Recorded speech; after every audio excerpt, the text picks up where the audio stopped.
Welcome back. This is part two of uh, configuring your domain and rolling out a new service. We just verified that on the local system, after we clear the cache on the DNS server, restart the service, and then run an ipconfig flush DNS, we can actually ping based on a domain name. That's the goal. If we had any doubts at all, we can open a browser, enter our domain name, and the local DNS server will pull the web page for aquaticanimals.com. Our next step in the solution is to proof your DNS. No, it's to proof your own IP configuration is temporarily changed to utilize the DNS server that we're configuring the zone records on, the primary zone. So what we're doing in this case, everything we've done to this point has been on the DNS server. Now we're going to, well, and let's get a little more specific. We're adjusting the client network configurations on your own system, your own laptop. We wanted to reference the DNS server we just used and just configured to set up the primary zone for your new domain. So to do that and to demonstrate that, I'll be opening up my own laptop configuration, and what you'll see here is what you'll see in most cases. DNS server assignments are set to automatic. So if you go into Windows settings and then go into the Wi-Fi and then go into Jordan properties or your Wi-Fi setting and then scroll down, you'll see it's automatic. You won't use Jordan, you'll use your own Wi-Fi profile. I'm going to edit this and I'm going to change it from automatic to manual. I'll turn on IPv4 and I will enter the IP address of the DNS server.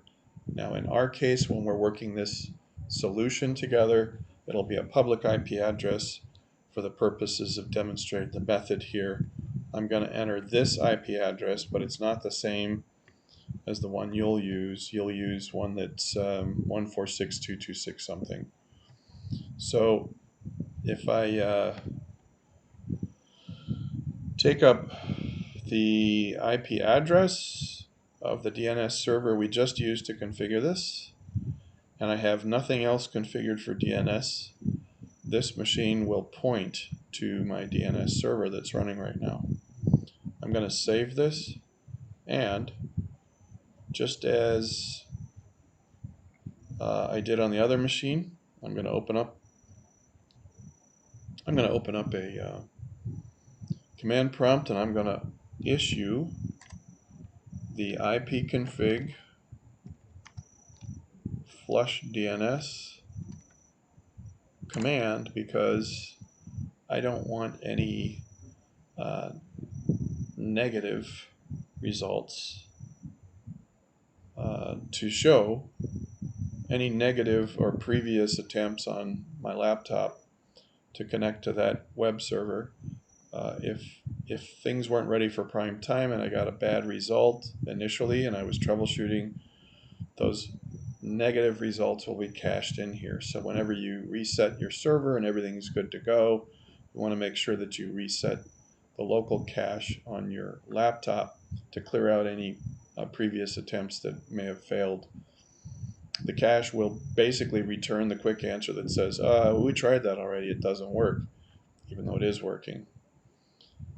To be sure that I have the DNS server configured on my machine properly, I'm going to issue the ipconfig /all command. And that's going to show me that my DNS server is 31. So that's another thing I'm going to do to verify this. So if you wanted to, for this part of the solution, you could have this window showing your DNS server. You could open up another command prompt and just show the flush DNS result.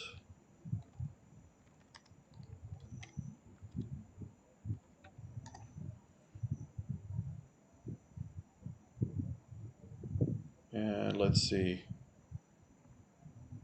if we can park this like so. So here you see the IPv4 DNS server. If I tag that again, it's highlighted and showing. I'll narrow this down a bit.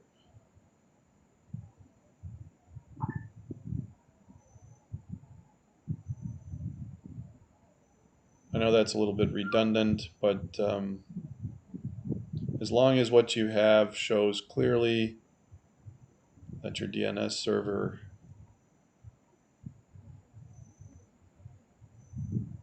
is now active on your laptop, and that's the screen capture that you'd want for the fourth task. You're going to adjust that client network configuration so that you can reference the DNS server. And we just showed you we cleared the DNS cache on the client machine. Now we're going to test for local function on the laptop you're using right now by pinging.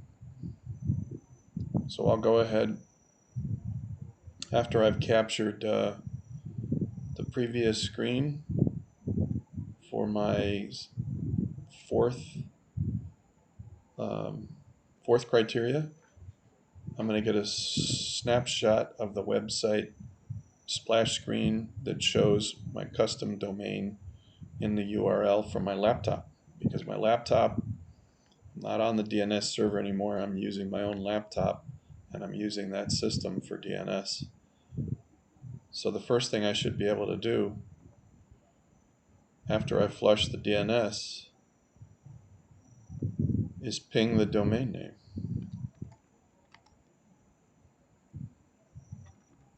From my laptop this time.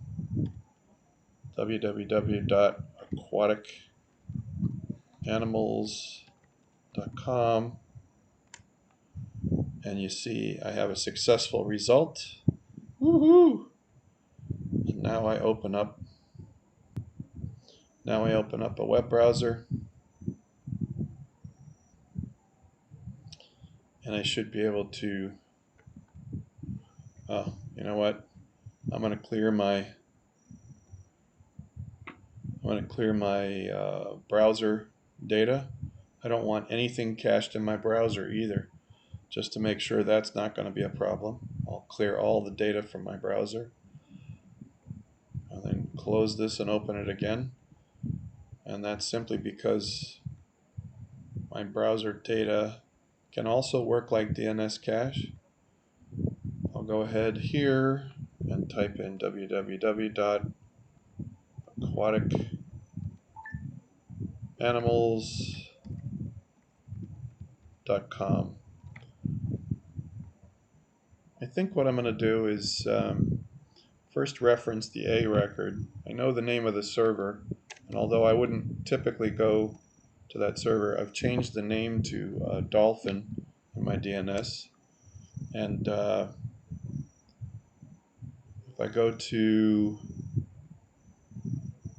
Dolphin with this, now lately browsers have been refusing plain connections just to normal websites. You're supposed to put an S in there, and that might be part of the problem. So if you don't specify, you'll run into an issue. And let's see if we can get this to work right here. aquaticanimals.com. There it is. So yeah, there was a little bit of hesitation. As I said before, many browsers do not appreciate or like going to an unprotected or unsecured website. This web server is just a splash page.